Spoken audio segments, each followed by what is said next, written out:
Thinking atau berpikir dan decision making atau mengambil keputusan adalah the ultimate process di dalam sebuah proses kognitif.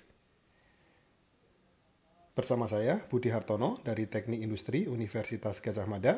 Pada sesi kelima ini, kita akan mempelajari tentang hal tersebut bersama dengan error atau bias yang biasanya menyertai proses berpikir dan juga proses pengambilan keputusan tersebut.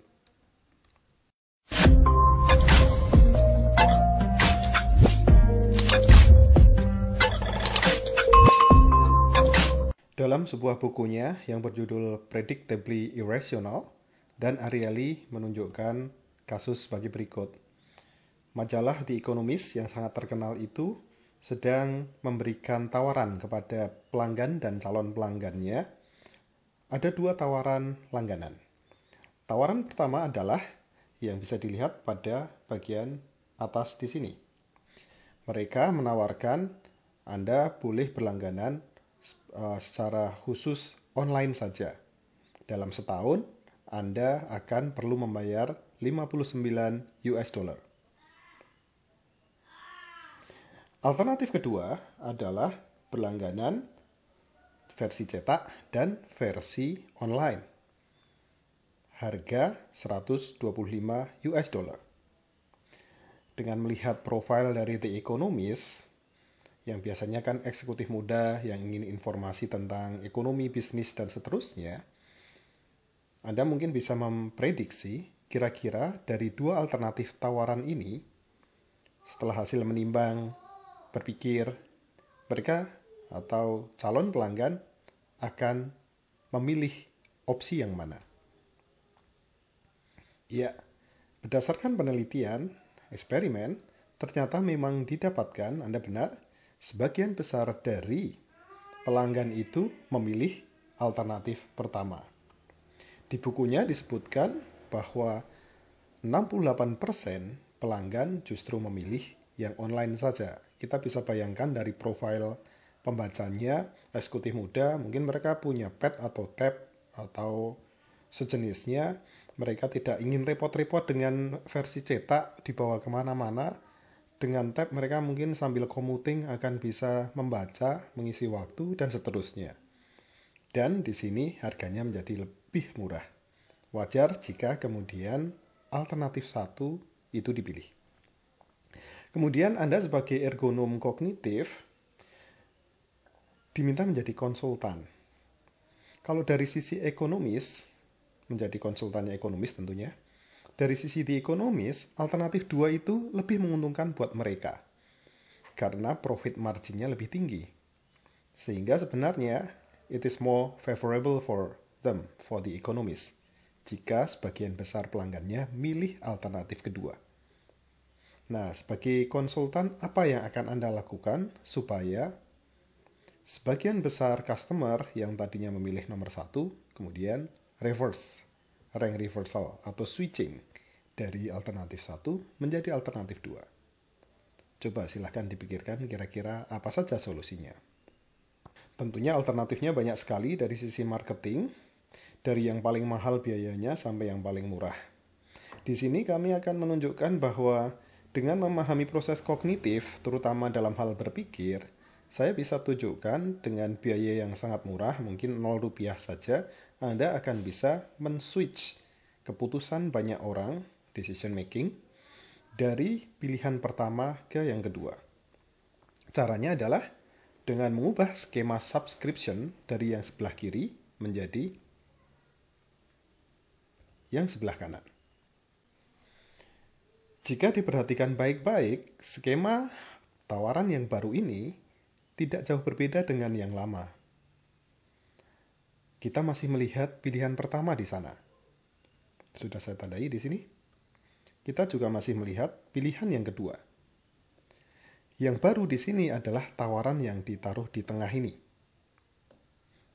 Di situ ditawarkan pilihan ketiga, yaitu Anda boleh memilih untuk langganan khusus cetak saja.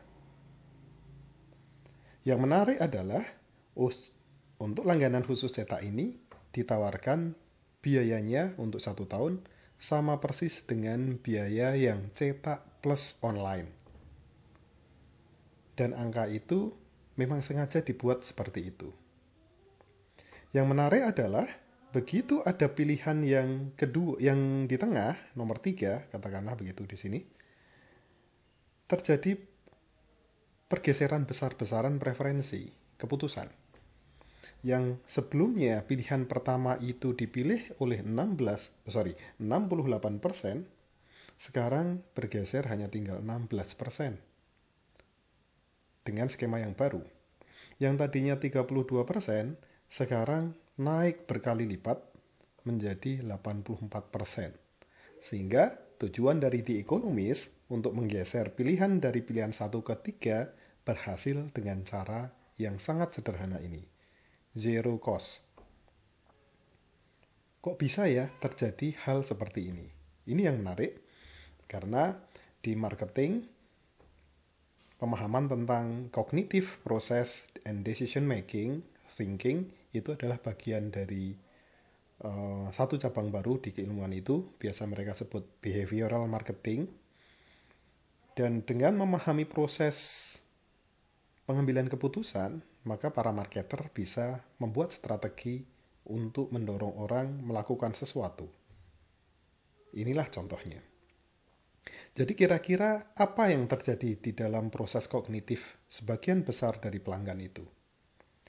Ternyata pada saat masih diberikan alternatif skema A, katakanlah begitu ya, yang ada di sebelah kiri, maka yang terjadi adalah saat diberikan dua stimulus 1 dan 2, maka customer akan membandingkan langsung keduanya, dan karena yang nomor 1 kelihatan lebih preferable, sesuai dengan profil mereka, bahkan lebih murah, mereka akan pilih yang A. Straightforward. Yang menarik setelah diberikan skema B, terjadi switching, dan yang lebih menarik juga adalah dengan pemberian tambahan informasi atau stimulus yang di tengah ini, terjadi switching besar-besaran, padahal, ini juga perlu di-highlight, pilihan yang B itu sama sekali tidak ada yang memilih. Jadi lihat, yang nomor 1 dipilih 16%, nomor 2 yang di bawah dipilih oleh 84%, tapi pilihan barunya sama sekali tidak ada yang memilih. Artinya informasinya tidak relevan. Itu istilah di teori keputusannya. Karena tidak ada yang memilih. Tetapi informasi yang tidak relevan ini yang mendorong atau men-trigger terjadinya switching. Coba sekarang kita lihat. Kok bisa seperti itu? Kognitif prosesnya kira-kira seperti apa? Kognitif prosesnya, begitu diberikan 3 alternatif seperti ini, maka sebagian besar dari calon pelanggan itu akan melihat atau mencari 2 alternatif yang mirip. Dan ekonomis sudah sengaja untuk membuat bahwa pilihan yang tengah dan yang bawah itu mirip, bahkan sama dari sisi harga. Nah, karena ada 2 alternatif yang mirip, maka alternatif yang lainnya yang nggak mirip otomatis akan diabaikan. Kita ingat attention ya. Itu yang terjadi. Kenapa? Karena manusia itu cenderung malas untuk memikirkan dengan pendekatan multi kriteria decision making. Kecuali Anda menggunakan tools yang memang di sana. Tapi untuk keputusan-keputusan casual, biasanya kalau Anda diberi pilihan banyak alternatif dan banyak kriteria, Anda akan cenderung malas menggunakan pendekatan yang rumit. Kita akan menggunakan heuristik atau shortcut atau cara yang gampang. Salah satu cara gampangnya, seperti yang saya sebutkan ini, kalau ada 3 pilihan, Anda akan fokus pada 2 yang mirip. Yang nggak mirip akan diabaikan. Nah, dari 2 yang mirip ini, kemudian mereka akan membandingkan dan melihat mana yang kira-kira lebih menguntungkan. Padahal kita masih punya pilihan yang lain tadi. Dari 2 ini, kemudian kita akan berpikir, pilihan yang tengah itu 125 cuma dapat versi cetak. Wow, pilihan yang ketiga, yang paling bawah, itu dengan harga yang sama, kita akan dapatkan cetak dan online. Kita melupakan pilihan pertama, pilihan yang hanya online. Dari dua ini jelas yang bawah itu lebih menarik, sehingga sebagian besar akan memilih yang bawah. Itulah proses kognitif yang terjadi di manusia. Dan kita tahu bahwa hal ini bisa jadi error atau masalah.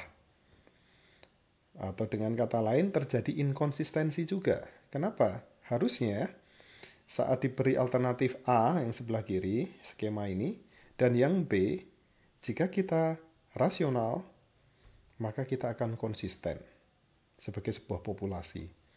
Harusnya saat kita diberi skema A, maka 68% pilih yang di sini.